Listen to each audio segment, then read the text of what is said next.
이순신 장군이 지휘하는 최후의 전투 노량해전. 쏟아지는 조선의 포탄에 잔인했던 왜군이 쓰러져 갑니다. 마지막 한 명까지 남기지 않겠다는 이순신.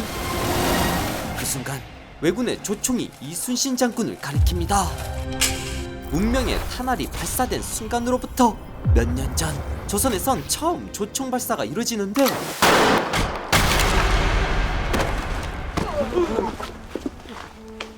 관역을 뚫어버릴 정도의 엄청난 힘. 천재라 불린 병판 류성룡은 선조에게 보여주고 싶었던 것. 저것이 외놈들의 무기란 말이오. 조총의 무서움. 나는 새도 떨어뜨린다고 하여 조총이라고 불리옵니다. 조총이라. 신동지사 신립, 신의 의견을 아뢰기 전에 조총 시범을 다시 한번 봐주면 합니다. 조총을 장전시키고 활을 드는 무장. 이건 조총과 활의 대결. 순식간에 조준을 하더니 벌써 화살을 2번이나 쐈지만 조총 여전히 준비 중. 그렇지요. 모든 무기에는 그 장단점이 있지요.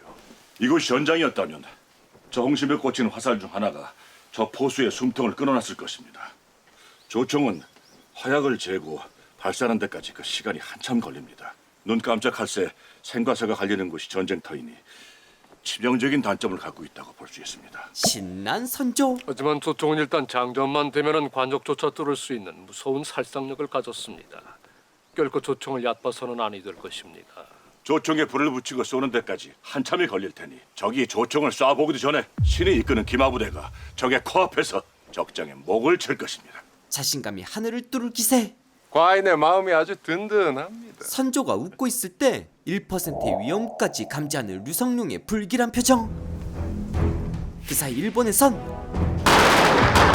장전하는 시간을 줄이기 위해 조총병들을 세계적으로 편성하는 3단 사격 전술을 연습하고 있었죠. 어때? 훈련을 예리한 눈으로 쳐다보는 일본의 대빵. 바로 관백. 사실상 일본의 지배자. 조선 자기에 담은 국가차이옵니다. 아주 탐나는 조선. 조선은 이 국화를 보고 서리를 이기고 핀 꽃이라 하여 선비의 절개인 사군자의 하나로 여긴다지. 예, 관백전하. 꽃과 사람을 비교하다니 조선은 운치가 있어. 어떤 것보다 달달한 맛. 짐은 말이야 명나라도 좋지만 이 도자기와 국화를 꼭 가지고 싶구나. 전하의 뜻대로 하십시오. 신들이 앞장서겠습니다. 그렇게 입을 벌린 채 조선을 노리고 있는 도요토미 히데요시. 하지만 조선은 정치 싸움에 나라가 통째로 흔들리고 있었는데 그 결과가 이런 영모냔 말이오! 김시선이 소개하는 역사 드라마 베스트. 전쟁과 정치 그리고 인간들의 욕망을 깊게 다룬 진비록 지금 바로 시작합니다. 부산포에 막 당도한 대마도의 사신들. 오랜만이요. 이리 마중을 나와주시니 고맙소이다. 보잘것없지만 신상할 물건들 좀 가져왔소이다.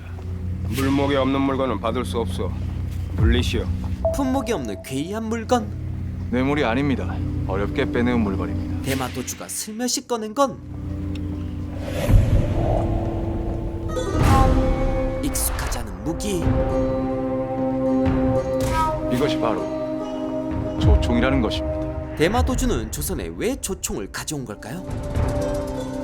1589년 대마도주 평의지와 승려 현소가 일본 사신으로 조선 땅에 도착한다. 대마도주가 이처럼 조선과 일본의 국교를 위해 사신으로 적극 나선 것은 오랫동안 조선과의 무역에 의지해 살아온 그들이 전쟁이 나면 일본의 전진기지가 될 수밖에 없는 데다 이후 다시는 조선과의 무역을 기대할 수 없었기 때문이다.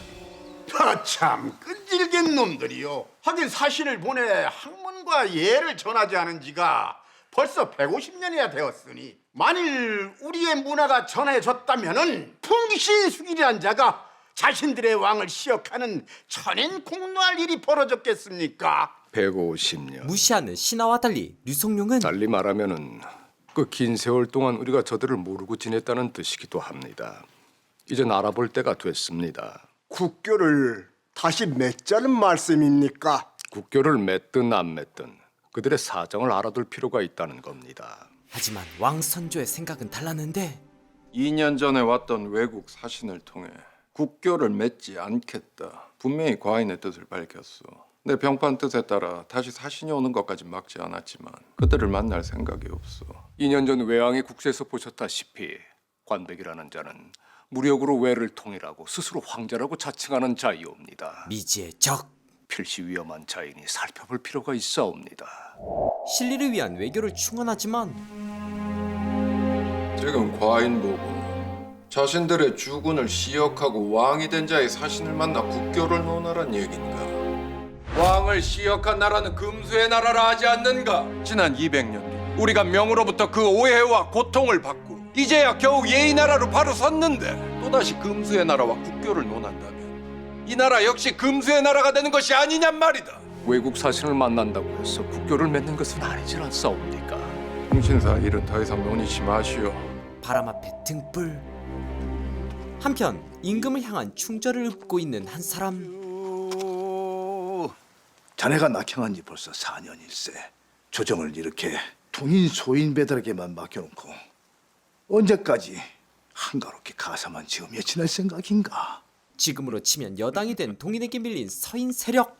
성상의 마음이 떠나는데 내가 뭘 할 수 있겠는가? 그게 아니라 무슨 계책을 고민해야지. 정말 이러다간 가뭄에 다 말라 죽는 작물처럼 율곡과 자네를 따르는 선비들은 그 씨가 다 마르고 말 걸세. 그리하면 장차 이 나라가 연산군의 시절로 돌아가지 않으리라 어찌 장담할 수 있겠는가? 율곡만 있어서도 일이 이정이 되진 않았을 게야. 무심한 사람 힘을 잃은 서인들. 어찌 그리 일찍 가버린 겐가? 하지만 곧 서인에게도 기회가 옵니다. 그럼 살아있는 자들이 남은 숙제를 마저 해야지. 언제까지 이렇게 한탄만 하고 있을 셈인가? 서인들의 부하를 행동으로 옮겨줄 구봉 송이필의 등장. 운장! 이제 오는가? 이 사람아! 이 추운 날 발벗고 나서는 송강정철. 추세꾼을 피해 다니다가 죽은 줄만 알았네. 내가 어찌 죽을 수 있겠나? 동인 소인배 놈들이 나라를 망치고 있는데 내가 어찌 눈을 감을 수 있겠냔 말이야. 동인과 서인의 갈등은 1575년 선조 8년에 시작된 당쟁은 15년이란 세월 동안 동인과 서인으로 나뉘어 치열한 권력 다툼을 벌였고, 이 당시는 좌의정 이사내를 영수로 한 동인 세력이 완전히 조정을 장악하고 있었다. 이러한 상황 속에 송익필은 끊임없이 서인 정권의 회복을 시도하는 책략가로 활약하며 동인들과 일전을 벌이게 된다. 내분이 격해진 그 상황에 대감, 관백전하는 무서운 분입니다. 국교를 맺지 않으면 전쟁을 일으킬지도 모릅니다. 전쟁? 그렇습니다. 그대가 본 관백은 어떤 사람이요? 한마디로 야망을 이루기 위해선 피도 눈물도 없는 권력자. 백길이 험해 사람을 보내지 못한다. 통신사를 보낸다는 얘기도 없고 달랑 그 말 한마디를 답서라고 들고 왔다. 천하를 통일하신 전하가 두려워서 감히 통신사를 보낼 엄두조차 못 내 그리한 것입니다. 달콤한 말로 넘어가려고 했지만 조선은 날 두려워하는데 니놈은 날 두려워하지 않나 보구나. 무슨 말씀이신지. 니놈이 진정 날 두려워했다면 목숨을 걸고서라도 제대로 된 답서를 받아왔겠지. 아니면 거짓으로라도 답서를 꾸며 내 비위를 맞추려고 했을 텐데 말이야. 짐이 짐작하건대 니놈은 나를 등에 업고 객적은 혹이나 부리고 접대나 누리고 온 것이 분명하다. 맹세코 그런 일은 없었사옵니다. 혼이씨, 예. 사신단 일행으로 가 너의 일거수일투족을 지켜본 자다. 꽃이 사람보다 나은 게 뭔지 아느냐? 꽃은 질 때가 돼도 변명을 하지 않아. 전하, 전하! 그것보다 더 무서운 건 그리고 무엇보다 조총으로 무장한 군대는 상상을 초월합니다. 대감, 저희 관백전하를 결코 가벼이 여기시면 안 됩니다. 전하, 비변사 당상들이 모여 왜 통신사를 보내야 한다는 중지를 모으기 위해 논의를 하고 있다 하옵니다. 그 사안을 과인이 더 이상 논의치 말라 했거늘. 기어코 이 나라를 금수의 나라로 만들 생각이구나. 임금 선조와 동인 세력 간의 틈이 벌어지기 시작하고 과인이 이렇게 힘이 없습니다. 통신사 파견을 제안하는 신하들. 관백이라는 자를 면밀히 살피셔 이용하셔야 하옵니다. 스승님들 부탁드립니다. 이 제자를 그만 좀 괴롭히세요. 동인들에게 화가 나는 선조. 스승님들은 제게 왕은 백성의 아버지라 가르쳤지 않습니까? 그런 과인이 금수의 나라 왕이 되면 백성들 또한 짐승이나 다름없어지는데 그게 더 비참한 것 아닙니까? 그러니 다들 물러내가란 말이야! 그리고 이건 소외당한 서인들에겐 기회였죠. 주상이 박복하긴 하구만. 내 일찍이 알아봤지. 이 사람, 주상 험담은 그만하고 대책을 좀 내어보란 말이세. 그럼 이제 슬슬 종기 속에 꽉 찬 고름을 빼볼까? 고름? 무엇으로 그 고름을 뺄 것인가? 불에 잘 달궈진 침을 써야지. 하면 그 침은 어디에 있는가? 전라도 진안에 있지. 정열입이라고. 정열입? 아마 군사들도 데리고 있다지. 대동계라고 말이야.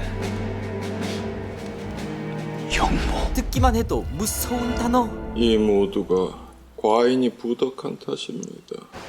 외구의 노략질도 없고 들녘에 가을 추수를 하는 백성들의 풍년가만 울려 퍼진다면 어찌 이 같은 일이 벌어질 수 있겠습니까? 정열입으로 인해 큰 위기를 맞이한 동인. 전하, 부디 신들에게 죄를 물으소서. 신들이야말로 일찍이 정열입과 같은 역당을 알아보지 못하고 한때 그에게 국노까지 받게 했으니 이는 전하를 능멸하고 사직을 혼란케 한 것이옵니다. 부디 신들을 바라시옵소서. 천재일의 기회일세. 반드시 동인들의 씨를 말려야 할 것이야. 어느 선까지를 말합니까? 화근을 완전히 없애려면 결국엔 서해까지 제거해야 끝이 나지 않겠는가. 이 기회로 정계에서 밀려난 서인들을 부른 선조는 정열입의 모반을 빌미로 눈에 거슬리는 동인들을 제거합니다. 참으로 오래간만입니다. 그간 강령하셨소? 조정에 복귀하신 걸 감축드립니다. 글쎄요, 그리 반갑지만은 않으실 텐데 주상 전하를 빌 참이십니까? 그렇습니다. 이걸 어쩝니까? 병판도 조사 대상이라 전하를 사사로이 뵐 수가 없습니다. 류성룡을 가로막는 정철. 주상 전하의 명이십니까? 그렇소. 그렇게 류성룡까지 보내버리고 싶었던 서인. 하지만 류성룡은 그리 만만한 상대가 아니었죠. 스스로 죄인의 몸으로 주곡장에 나타난 류성룡. 그런 류성룡에게 다가간 선조. 일어나라. 놀랍게도 왕은 자신의 신을 류성룡에게 벗어줍니다. 병판의 가치를 믿어보기로 했어. 성인이 인재를 쓰는 방법은 목수가 제목을 쓰는 것과 같다고. 몇 자쯤 썩었다고. 그렇게 류승룡은 살립니다. 한 나라의 판서를 쉬이 버릴 수 있겠어. 권력은 동인에서 서인으로 옮겨가게 됩니다. 기축년인 1589년 정열입이 반란을 꾀한다는 고변에서 시작한 독사는 3년간 계속된다. 혹독한 시간. 이로써 동인은 몰락하고 서인은 사헌부와 사관원을 비롯한 언루까지 장악하면서 전국을 주도하게 된다. 서인이 권력을 쥐면서 1000명에 이르는 쓸만한 동인의 인재가 죽어나갈 때 일본은 조총 훈련을 더욱 강화하고 있었는데 국교를 맺는다고 조선이 쉽게 길을 터주겠습니까? 하면 네 생각은 어떠냐? 저들이 아무리 명나라를 떠받든다고 해도 전국을 통일한 관백 전하의 무서움을 안다면 당연히 길을 터주지 않겠습니까? 길을 안 터준다면 힘을 내세우는 가토. 까짓 거 깔아 뭉개면 되지요. 하지만 생각 없이 칼춤 맞춘다고 성사될 일이 아니야. 뭐야? 그럼 칼춤으로 안 되면 어려서부터 니놈이 가지고 놀던 주판을 가지고 싸우면 되겠구나. 가토! 전하, 제게 군사 1만만 주시면 당장이라도 조선을 접수하겠습니다. 가토! 너의 용맹함은 알겠다만 너는 조선보다 먼저 넘어야 할 산이 있어. 누구입니까? 말씀만 하십시오. 단번에 쓸어버리겠습니다. 힘으로는 안 되는 대상. 이놈 부인. 웃음바다. 그것은 제가 어여삐어게 쳐주는 것이지. 고니시, 조선에 대한 너의 주판화를 튕겨보거라. 전하께서는 국교와 상관없이 조선이 길을 터주지 않고 우리와 싸우길 바라시는 것이 아니십니까? 그게 진짜 속내? 어째서 조선이 길을 터주면 우린 군사들을 희생시키지 않고서 명나라로 쉽게 진군할 수가 있어. 관백 전하께서는 재작년에 해적놈들을 보내 이미 조선의 방비를 떠보셨습니다.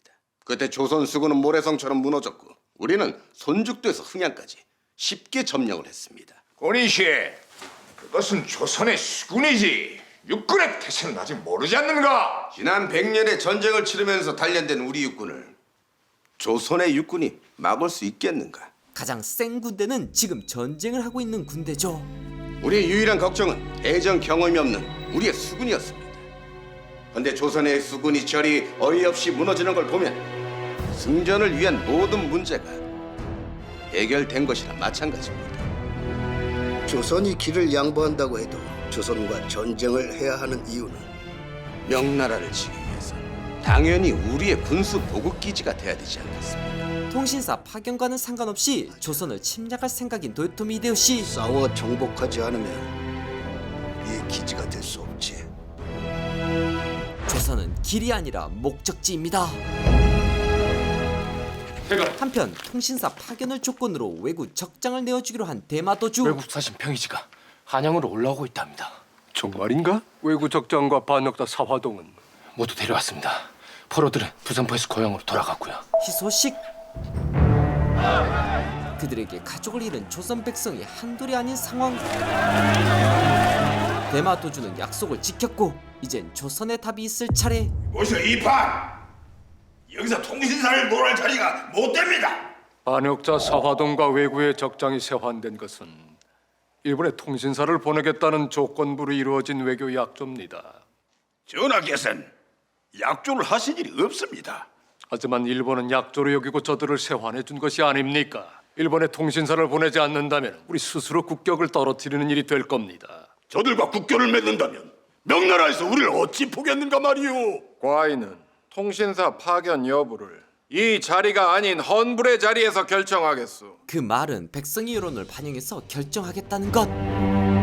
선조가 그리 결정한 이유는 그 무례를 통해 외국의 목을 베면 백성들이 환호할 것은 당연지사고 외국에 대한 악감정도 더욱 고조될 것이요. 그러한 민심을 등에 업고 통신사를 보내지 않으시겠다는 뜻입니다. 외구 장수 먹튀? 전하께서는 이미 마음을 정하신 듯합니다. 사실상 결론이 정해진 험불회를 시작하는데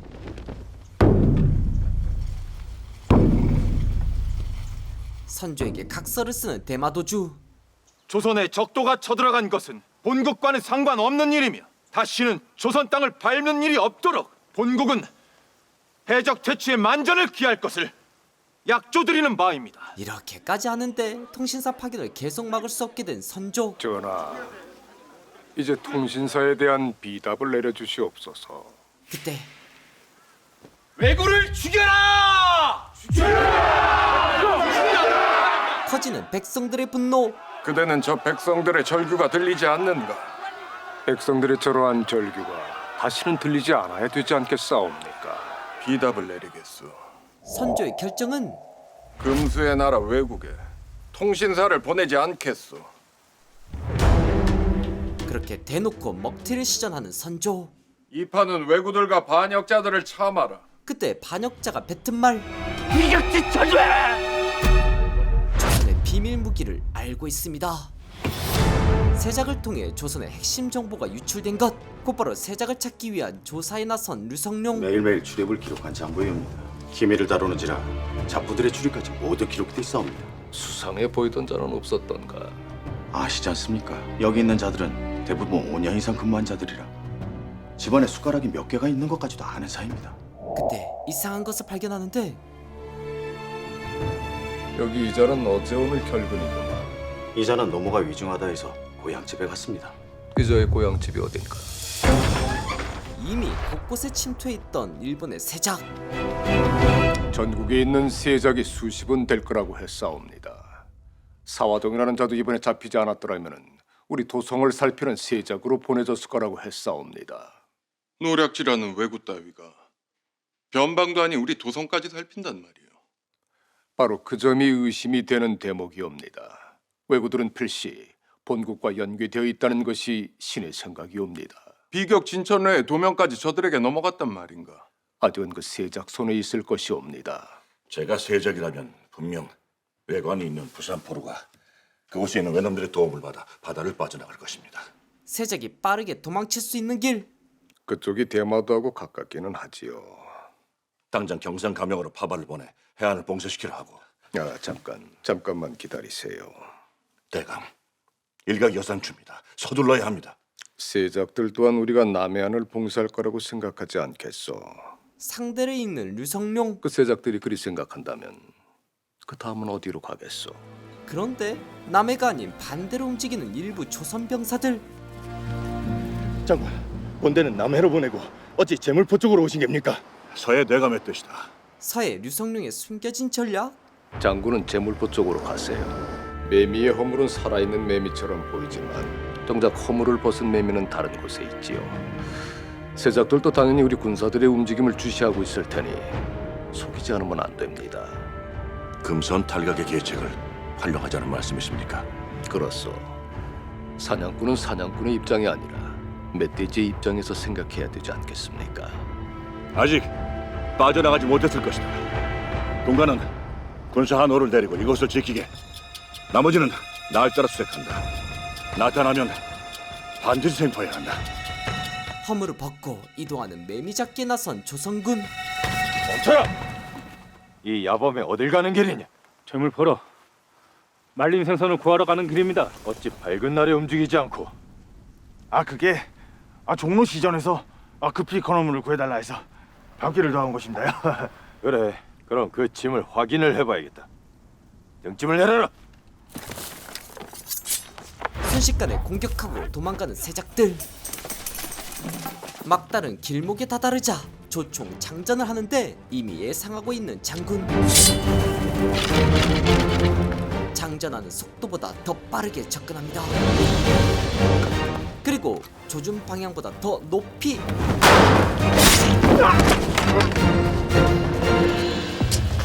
잡았다.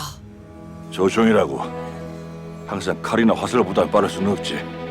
다 끝났다. 칼 거두어라. 세작들이 수집한 방대한 자료. 비격 진천외의 도면에 도성 주변의 성곽까지 조선 팔도의 모든 군사 기밀도 저들의 손에 넘어가지 않았던 보장이 없지 않는가? 속히 팔도 가명의 명을 내리시어 세작을 색출하라 하시고 군영의 보안도 철저히 하라. 이판, 그는 당연한 일이고 이와 같은 사태를 어찌 책임지실게요? 이는 모두 이판이 병판으로 재임 중이던 시절에 일어난 일이 아니오. 다시 류성룡을 공격하는 정철. 세작 활동이 어찌 1, 2년 사이에만 있었겠습니까? 군기시에 있던 세작도 5년을 봉직했다 했습니다. 그 뿌리를 캐자면 훨씬 더 오랜 세월을 거슬러 올라가야 할지도 모르지요. 그리 되면 지금까지 병판 소임을 맡았던 이들은 모두 그 책임을 면키 어렵습니다. 영상대감, 궤변으로 비호할 일이 아닙니다. 그 책임을 져야 합니다. 그만들 하시오. 신유성룡 책임을 회피할 마음 추호도 없사옵니다. 신이 떠난다고 하더라도 이번 일을 계기로 반드시 외국에 통신사를 보내시어 저들의 의중을 살펴보셔야 하옵니다. 사신을 보낼 것이 아니라 차라리 우리 또한 외국에 세작을 심는 것이 더 나을 것이옵니다. 세작은 하루 이틀에 만들어지는 것이 아닙니다. 또한 탐문하여 정보를 가져오기까지는 또 수년간의 노력. 그만들 하나 하지 않소. 물러들 가시오. 그렇게 세작 정보를 풀었지만 목숨은 구하지 못한 외에 수족이 된 조선인. 내 그럴 줄 알았어. 상소를 올려봤다만 정말 미안하구나. 나 또한 곧 떠나야 할 처지라 딱히 더 구제할 방법이 없구나. 됐어. 나란 일 하는 사람들이 다 그렇지. 하지만 그건 분명히 아쉬워. 어째서 나 같은 반민들이 생기는지 말이오. 외면하고픈 진실. 양반님네들은 내지도 않는 조세를 우리네 같은 피죽도 못 먹는 놈들이 모두 떠안고 녹봉 한 푼 없는 군역을 평생 잊고 살아야 하고 나오지도 않는 특산품을 공납하라고 목을 죄니. 도대체 이놈의 나라는 누굴 위한 나라냔 말이오. 요런 나라에서 살 바에야 외놈이 되든 떼놈이 되든 뭔 상관이냐 이 말이오. 배신죄는 용서받을 수 없으나 벼랑 끝에 내몰린 백성의 소리를 무시할 순 없는 류성룡. 결국 떠날 준비를 하는데 세간을 싸두라니요? 그렇소 부인. 안동으로 내려가 좀 쉬고 싶구려. 아이들한테도 그리 말해두시오. 잘 생각하셨습니다. 근래 대감의 안색이 좋지 않아 보여 걱정이었는데 차비해 놓겠습니다. 대가 서둘러 입궐하시라는 명령입니다. 급한 부름을 받고 궁궐에 들어가는데 외국에 사신을 보내기로 했어. 전하, 참으로 현명하신 결정이시옵니다. 그 사이 사기를 진작하는 스모 경기를 하며 전투 의지를 불태우는 일본. 상대를 제압해야 하는 힘과 노련한 전략이 더해져야 하는 경기. 상대를 밀어내지 못하면 내가 죽는 스모. 체급 차이에서 밀려나기 시작하는 까토. 가토! 밀어붙여! 밀어붙여! 좀 더 밀어붙여! 겨우 위기에서 벗어났지만 상대의 공격을 버텨내면 찬스가 오는 게 승부죠. 가토! 고맙습니다, 관백 전하. 이놈이 주면 하급 무사로 강등시켜 시골로 보내려고 했다. 너무 쉽게 끝내면 전하께서 재미없어 하실까봐 일부러 밀린 척 해준 것입니다. 그래, 니놈도 이제 제법 머리를 쓰는구나. 군사들에게 술과 고기를 내려! 일본의 사기가 하늘까지 차오를 때 조선에선 대체 어찌된 일인가? 지난 정열의 영모 사건 때도 그렇고 대체 류성룡을 그리 좋아하시는 이유를 나도 짐작치 못하겠네. 그거야 간단하지 않은가? 서인들이 건들지 못한 성형 류성룡. 어서 오게. 아직도 신분을 회복하지 못한 구봉 송이필. 이제 오는가? 주상은 우리를 견제하기 위해 유성룡과 이사내를 마지막 보루로 이용하고 있는 걸세. 세력의 균형을 위해 존재하는 패? 아니, 견제라니. 우리에게는 휘둘리지 않겠다 해서 류성룡과 이산에는 남겨두겠다. 이제야 감이 잡히는가? 이러면 왕에게 끌려다닐 수밖에 없는 상황. 나한테 두 가지 계책이 있네. 유성룡과 이사내를 잘라내야 하네. 수국장에 제발로 죄를 청하려온 류성룡을 살려준 주상일세. 배수진을 치고 맞서야지. 결코 통신사를 보내서도 안 되고 유성룡을 조정에 남겨둬서도 안 될 일이. 더 이상 논하지 말라. 세작 사건의 책임을 물어 마땅히 그를 파직시켜야 합니다. 류성룡에게 책임을 물으신다면 현 병조 판서는 물론 좌의정 정철까지 모두에게 그 책임을 물으셔야 할 것이옵니다. 영상의 말이 아주 틀린 말은 아닌 듯한데 좌상은 어찌 생각하오? 이러면 서인도 더는 류성룡을 물고 늘어지지 못할 거라 생각했지만 당연하옵니다. 책임을 지고 물러날 것이옵니다. 이게 바로 물귀신 작전. 뭐라? 신 또한 물러나겠나이다. 신들 또한 물러나겠나이다. 구봉 송이필의 조언대로 어떻게든 류성룡을 끌어내려는 것. 전국을 주도하겠다는 서인들. 호랑이 없는 산에 이리 노릇을 하시겠다. 결국 류성룡을 잃게 생긴 선조. 이번에 내려가면 다시는 도성에 발을 붙이지 못하게 됩니다. 훗날을 위해 참아내시라 하지 않았습니까? 그리고 이 일은 내가 나선다고 될 일이 아니에요. 지금 주상과 서인들이 기싸움을 하고 있는 겁니다. 제 스스로 보기에도 한심한데 백성들이 이 조정을 어찌 보겠습니까? 우리가 물러난다 해서 사태가 나아질 것 같습니까? 우리마저 사라지면 서인들은 물 만난 듯 전횡을 일삼게 됩니다. 그리 때문에 이 나라는 대감, 동인의 영수라고 불리던 대감 또한 그리하질 않았습니까? 서해가 이대로 물러나면 주상께서 어렵게 동의하신 통신사 문제도 모두 물거품이 되고 맙니다. 힘이 서인들에게 쏠린 그때 못 샀고 꼬리가 잡힌 서인들 뒤에 숨은 송익필.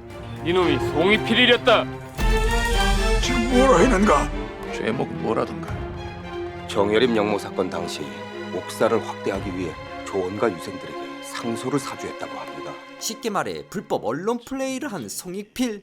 신을 죽여주시옵소서. 정처를 포함한 서인들 전체가 날아갈 수도 있는 상황. 아무 관계가 없다 하는데 내가 왜 자상을 죽입니까? 그리고 그대는 이 나라의 대들보입니다. 대들보를 빼내면 천장이 무너지지 않겠습니까? 전하. 헌데 대들보는 있는데 기둥이 빠져버리면 이 또한 천장이 무너지지 않을까요? 이건 류승룡이라는 기둥을 살리자는 제안. 어떻습니까?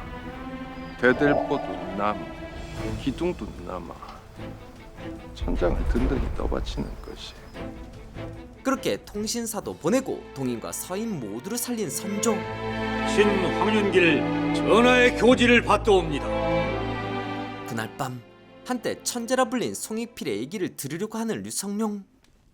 그대가 진정 율곡도 인정하는 선비라면 진심으로 답을 해주시오. 정여립 사건 이후에 벌어진 옥사가 내 작품이냐고 묻고 싶은 게요. 많은 인재들이 무고하게 죽임당한 사건. 그냥 넘어갈 수 없습니다. 난 사실 일이 그렇게 쉽게 풀릴 줄은 몰랐어. 당신의 주상께서는 마치 내가 찔러 죽일 기다렸다는 듯이 아주 망나니처럼 칼을 휘둘러 대시더구만. 지금 그 흉폭한 악업을 누구에게 덮어씌우는 겐가? 도저히 인정할 수 없는 충신 류성룡. 하지만 선조에겐 큰 약점이 있었죠. 내 다시 말해줄까요? 난 단지 주상의 마음에 상소라는 불쏘시개를 넣었을 뿐. 그 모든 걸 알면서도 활활 불을 지피고 모조리 다 태워버린 건 바로 그대가 모시는 주상전하란 말이야. 인재가 줄어든 조선에 곧 역대급 위기가 다가오고 있었죠. 한편 반란까지 진압하며 사실상 일본 전국을 완벽하게 틀어진 도요토미 히데요시. 관백전하, 야마나카 성을 함락시켰습니다. 놈들의 본거지인 오다와라 성만 남았군. 오다와라 성의 식량이 얼마나 남았을 것 같은가? 작년에 취소한 곡식밖에 없을 테니 곡식을 아낀다면 석 달은 갈 것입니다. 굶겨 죽일 짱짱. 석 달이나 기다리라고. 가토에게 시간은 금. 관백전하, 석 달은 너무 깁니다. 지금 성을 공격하시오. 가토! 오다라 성의 군사들도 결국 간백전의 군사라는 말씀을 못 들었는가? 더 큰 그림을 보는 고니시. 시일이 좀 걸리더라도 그들을 안아야 합니다. 그리하면 전국의 영주들도 더더욱 간백전하께 감업할 것이옵니다. 바보 같은 소리. 배신자를 봐주자는 것. 밟을 땐 확실하게 밟아줘야 돼. 그래야 다른 영주들이 고개를 못 들고 복종을 할 것 아닌가? 이참에 본보기를 보여주자는 가토. 관백전하, 당장 성을 치십시오. 제가 선봉이 서겠습니다. 가토. 문득 생각난 전국을 호령했던 도요토미 히데요시의 죽음. 내가 모시던 오다 노부나가님과 참으로 많이 닮았어. 노부나가님은 울어야 할 새가 울지 않으면 바로 베어버리는 성품이셨지. 누구보다도 용맹스러웠지만 너무나 급해. 그 때문인지 통일을 앞두고 가신에 의해 죽임당했던 비운의 인물. 고니씨, 네가 보기에 나는 새가 울지 않으면 어찌할 것 같으냐? 편히 말해봐. 원래 상사가 편히 말하라고 할 때가 가장 무서운 법. 전하께서는 새가 울지 않으면 울 때까지 윽박 지르기도 하시고 달래기도 하실 것 같습니다. 수단과 방법을 가리지 않는 성격이다. 이건 주군을 모욕하는 발언. 그렇지! 송구하옵니다. 도요토미 히데요시의 특기는 장기 포위전과 심리전이었죠. 오히려 웃는 히데요시. 아니야 됐어. 바로 봤어. 고니씨가 말한 내 성격대로 오다와라 성을 함락시킬 것이다. 석 달까짓 거 소풍 온 셈 치고 천천히 기다리지. 놈들의 식량이 떨어지면 우리 군량미를 나눠주도록 해라. 군사들이 무슨 죄가 있겠어. 단 석 달 안에 호조놈과 그 가신놈들이 내 앞에서 할복하도록 해. 만약 그렇지 않을 시에는 성 안에 살아 숨쉬는 것들이 하나도 남지 않게 될 것이야. 그때 전장에 전해진 특별한 소식. 교토의 조선 사신들이 입주해 조석히 만나뵙기를 청한다고 합니다. 때가 왔습니다. 조선도 결국은 이렇게 항복해올 것을 오래도 끌었군. 조선이 항복했다고 생각하는 도요토미 히데요시. 소 요시토시에게 전하게 조선 사신들이 항복 사절로 속아서 왔다는 것을 눈치채지 못하도록 제대한 시일을 빌라고. 통신수길이 돌아왔다고. 오랫동안 히데요시를 기다린 통신사. 언제 돌아왔다고 하든가. 꽤 시일이 지난 듯합니다. 그런데 그걸 이제야 알린단 말인가? 무시당한 통신사. 평도주에게 당장 만나자고 전하게. 내 관백 전하께 사신을 만나라 청하겠네. 조선 사신단이 관백 전환을 만나도 걱정입니다. 저들이 단순히 진선 교린이 아니라 입주라는 것을 알면 어찌합니까? 모르게 해야지. 번역을 다르게 해주면 되는 일. 역관들을 매수해야지. 드디어 관백과 조선 통신사의 대면이 이루어집니다. 긴장감 넘치는 분위기. 누구 하나는 죽어야만 할 것 같은 느낌. 조선 국왕 이연은 국서를 일본 국왕에게 전하니 관계를 두텁게 하고자 한다. 하지만 이 내용은 どうか朝鮮を兄弟国と思い関白殿下の知恵と勇猛さで我が朝鮮をお導きください.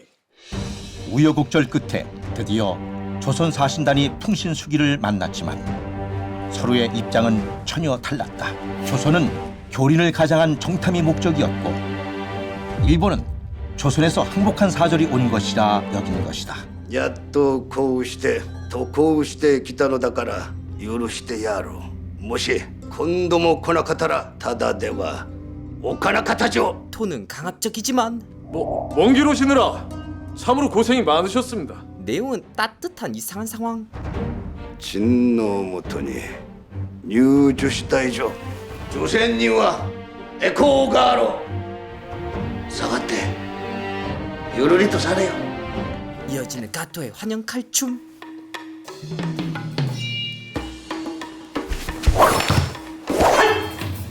가토의 칼은 이내 진짜 목표를 향해 휘둘러지는데 바로 조선. 대체 이 무슨 짓이야? 지금 조선의 사실을 조롱하는 것이오. 고멘나사이 시칠에 이시마시다네. 이런 근본 없는 것들. 사장하는 사람들에게 빨리 짐을 꾸리라고 하게. 예. 참으로 예의라고는 눈꽃만큼도 찾아볼 수 없는 족속들입니다. 예의 운운할 때가 아닙니다. 풍신수길과 그 장수들의 눈빛 보았어? 정말이지 간담이 서늘했어요. 불길함을 느낀 통신사. 이놈들 분명 우리 족선을 침략하고도 남을 놈들입니다. 속지 마세요. 군선 따위도 얼마 없으니 핑계를 대는 것이고 힘으로 위사를 떨면서 허풍을 치는 겁니다. 정말 침략할 마음이 조금이라도 있는 놈이라면 그 저희를 철저히 숨기는 것이 이치에 맞는 것 아닙니까?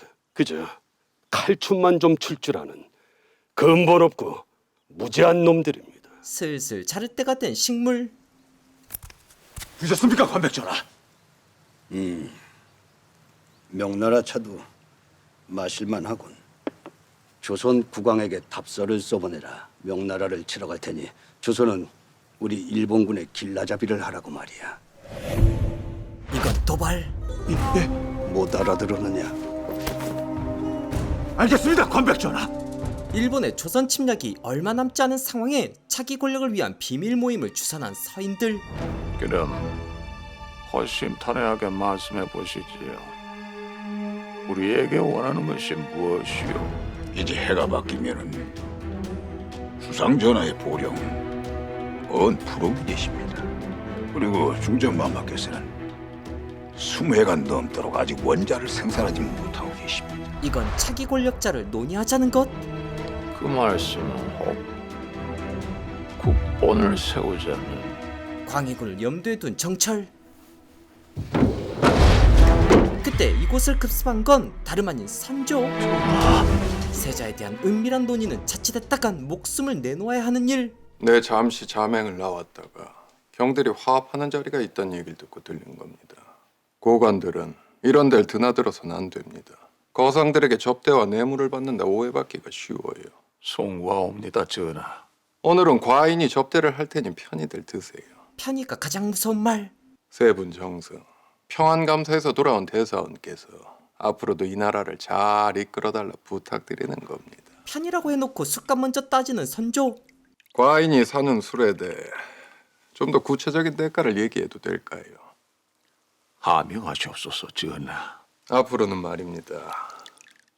과인의 귀에 동인이다 서인이다 서로 파당을 지어 권력 다툼을 벌인다거나 말에 숨겨진 왕의 칼. 그 권력을 위해 서로를 음해한다는 소리가 들린다면 이 자리에 계실 분들은 모두 김시선이 다시 보고 싶은 KBS 명작선 두 번째 작품. 죽음으로 그 대가를 지불하셔야 할 겁니다. 임진왜란이 발생하기 전부터 이순신 장군이 천사한 노량해전까지 조정에서 펼쳐지는 이야기 징비록. 다음 이야기는 KBS 홈페이지 또는 KBS 드라마 클래식에서 보실 수 있습니다. 여기까지 역사 드라마도 2배 더 재밌게 해설하는 김시선이었습니다. 경기도 구리에 위치한 동구릉. 대조 이성계의 건월릉을 지나 동쪽으로 향하면 선조의 묘 목릉이 있습니다. 16나이에 왕위에 오른 조선 14대 왕 선조. 중종과 후궁 창빈 안씨 사이에서 태어난 덕흥대 원군 초의 셋째 아들로 조선 최초의 방계 혈통의 왕입니다. 자신의 출신 때문에 평생 패립과 반정의 불안함에서 벗어나지 못했던 선조는 계속되는 당쟁과 국난 속에서도 왕위를 지켜냈습니다. 타고난 심성이 선하고 부지런하며 책을 가까이 하고 그림과 글솜씨가 좋았다고 알려져 있습니다. 수많은 위기에도 42년을 제위한 왕 선조. 목릉에 올라 선조의 심정을 헤아려 보는 것은 어떨까요?